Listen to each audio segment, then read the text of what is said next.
Welcome to the USIA podcast. I'm Ian Bott, and I'm pleased to be here with Dr. Mark Coeckelbergh, Professor of Media and Technology in the Department of Philosophy at the University of Vienna, and an expert in the ethics of technology who's contributed many highly regarded books and academic publications to the field. Dr. Coeckelbergh, thank you for being here. It's a pleasure. I'd like to start by discussing your most recent book, AI Ethics, which was published in April 2020 through the MIT Press, and offers an accessible synthesis of the ethical issues raised by artificial intelligence. What motivated you to write this book, and what are some of the important questions in the field of AI ethics that the book examines? Mm-hmm. Yes, when I started writing this book, there was a lot of public discussion about the ethics of AI. And I thought, well, I'm doing all these talks and I'm seeing all these panels and discussion evenings.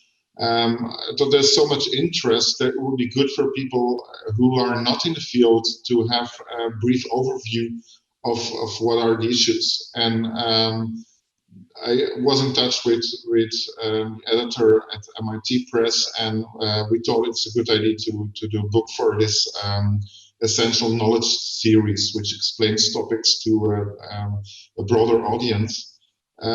So I wrote a book outlining some of the issues and also saying a bit about policy AI ethics, because my role as advisor to European Commission, I could say something about that too. So basically in the book I talk about different issues that are arising. For example, one of the issues I focus most on is responsibility. How to ascribe responsibility, given that there's so much automation driven by AI and other systems that enable automation, and how in this kind of cases do we ascribe responsibility.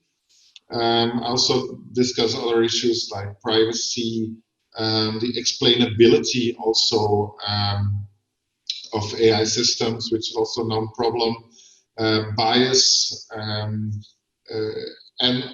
I think one topic that I added, because many of these topics were talked about already, are talked about. Another topic that I added was more like environmental issues and climate change, because many people talk about humans when it comes to ethics of AI. Human-centered AI is often a term that's used, but not many people think about the environmental impact of AI and link it to climate change. And I think today that is becoming a more important topic. And definitely a topic that's interesting also in the light of other global problems, like the global pandemic at the moment, like thinking about, okay, what could AI do to solve such global problems? Absolutely, and clearly climate change is one of the clear challenges for governance in our times. I'm wondering if you could speak a bit more about to what extent there is a climate cost to the mass computation necessary for AI, and does AI have a role to play in generating solutions to climate change? Yeah, so to start with solutions, I definitely think that AI has a role there. There are also opportunities there for dealing with the enormous amount of data that we collect about changes in the environment, changes in the climate. I think AI can play a role in analyzing these data and in this way help. In principle, AI could also help to encourage certain human behaviors by means of surveillance of people. But that's ethically more problematic. So that gets me a little bit to the ethical issues, because AI itself, there is a computation necessary for it. There are the data centers. There's a lot of energy use needed for all this, and so AI has itself also an impact on the environment, an impact that can also be not so beneficial. So we need to look at that. And also, if we're talking about surveillance, about also using AI to change the behavior of people in a more environmentally good direction, this could be very effective for dealing with climate change, but it's ethically and politically, it's very problematic.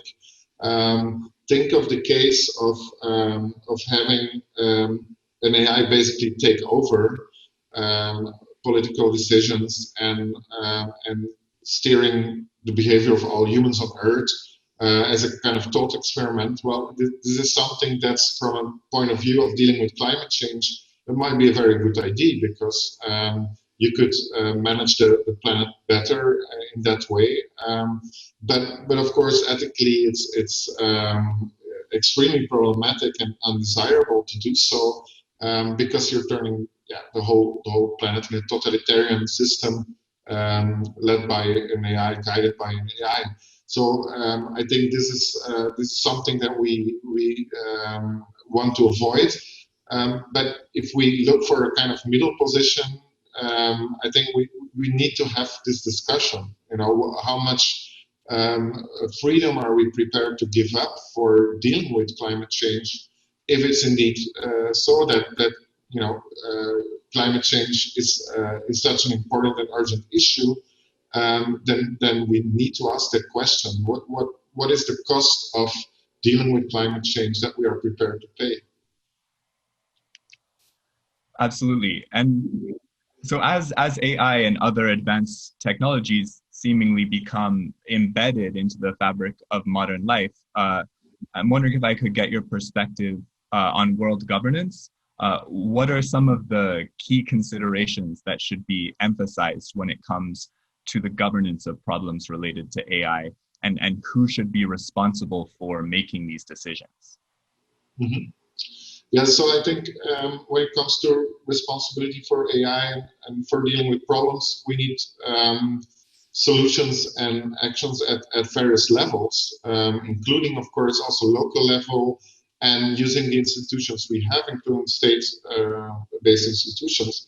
The problem is that the very problem of we're talking about climate change, pandemics, the long-term consequences of AI itself, what could be the dangers of that. I think these problems are themselves global problems. They won't stop at the border. And if that's the case, I think that global governance is necessary to some extent. Of course, we should try to, as much as possible, to make it a democratic process, democratic institutions. But what we have now basically is that there's a serious lack of global governance. And this has implications for all kinds of problems, including climate change. If we leave it to the nation states to make their own decisions, we see what happens today when the US, for example, doesn't join agreements, and other countries. This is not going to be effective for dealing with a global problem. So we, in a way, if we really want to deal with it, we can't have free riders, to use a term from more from game theory and political philosophy.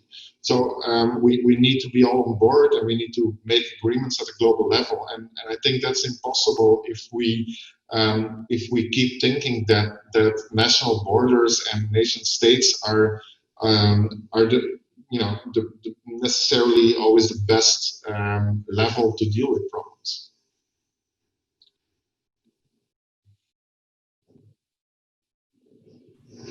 We're also living through continued developments in space exploration. Mars has been a focal point, with NASA aiming to send humans to the planet by the 2030s. And you've also seen these public-private partnerships emerge in the hopes of accelerating space tech. What do you think the future of space exploration might look like for humanity? Yeah, well, it's of course an exciting idea to further extend ourselves in space, to explore new planets, to have also more more humans in space, right? And not only scientific experiments at a distance, but also humans. I think it captures the public imagination, and it captures my own imagination too. And already in childhood, so it's for me it's all very exciting. But what I do at the end of my book is also put some question marks there, because I think there's a danger that if we too much put our hopes in going into space at the expense of dealing with earthly problems, that on the midterm and also long term, it could be that our planet becomes unlivable, and the result is probably that if the space exploration continues like this, that perhaps rich people will be able to buy a ticket to Mars or to another planet, and it's very questionable if people will be able to live for a long term outside the Earth. But just assuming this will be possible, then there will be this kind of problems. Some of us might have to stay behind because we don't have the means to go somewhere else, and increasingly live in an environment that's no longer human friendly.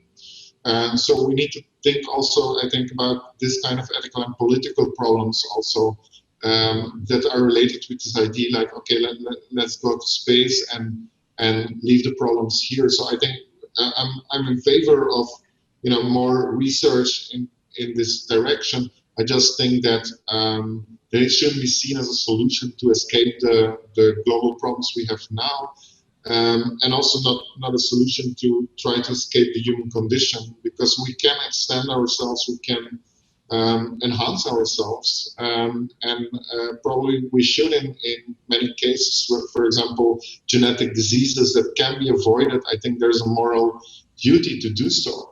But at some point, I think we also have to accept the human condition.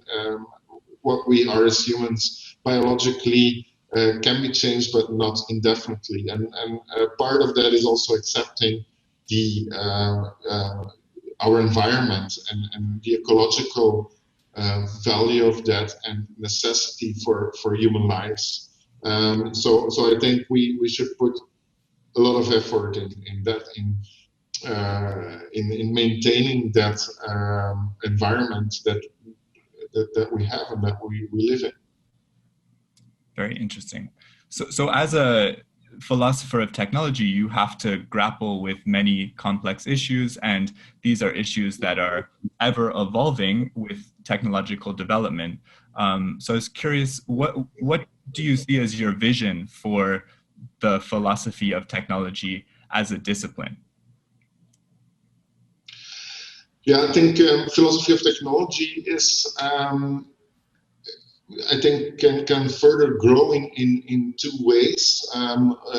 One is to keep its roots in philosophy. I think it's important that people thinking about technology also do so in a systematic way, in a way that's informed by conceptual work that has already been done. And so there's a huge and interesting philosophical tradition, and there are several traditions actually over the world, and I think we have not really used all the resources we have for thinking about technology.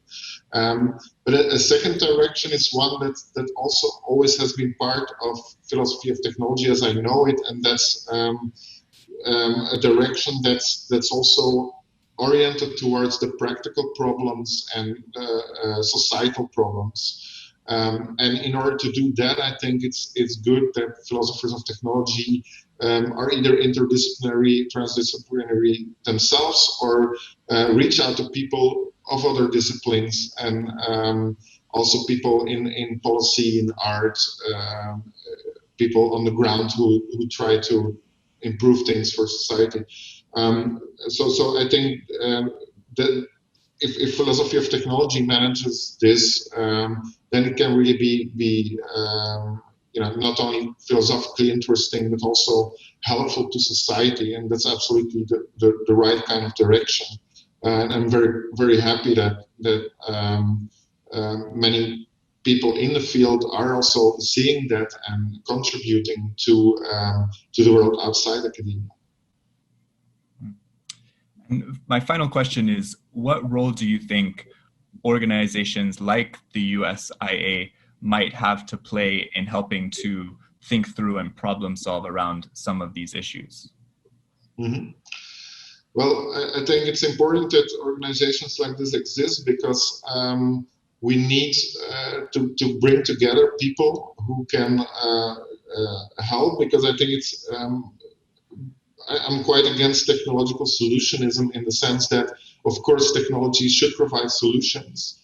But to put it simply, I think we need artificial intelligence and human intelligence. And so we really need the human beings also with their experience and wisdom, with their different kinds of knowledge they have, different diversity in personalities and what drives them, to actually find solutions for problems, to tackle problems. Because otherwise, it's if we just hope for technology to solve our problems, I think that's not going to work. We need the humans, and we need all kinds of humans, and obviously we need all the intelligence there is, and all the good people there are to tackle these global problems we've been talking about. Well put. Dr. Coeckelbergh, thank you very much for being here today to share your perspectives. And congratulations on your recent book, AI Ethics. Highly recommended to anyone who's looking to gain a concrete understanding of the ethical concerns around artificial intelligence. Thank you for this talk.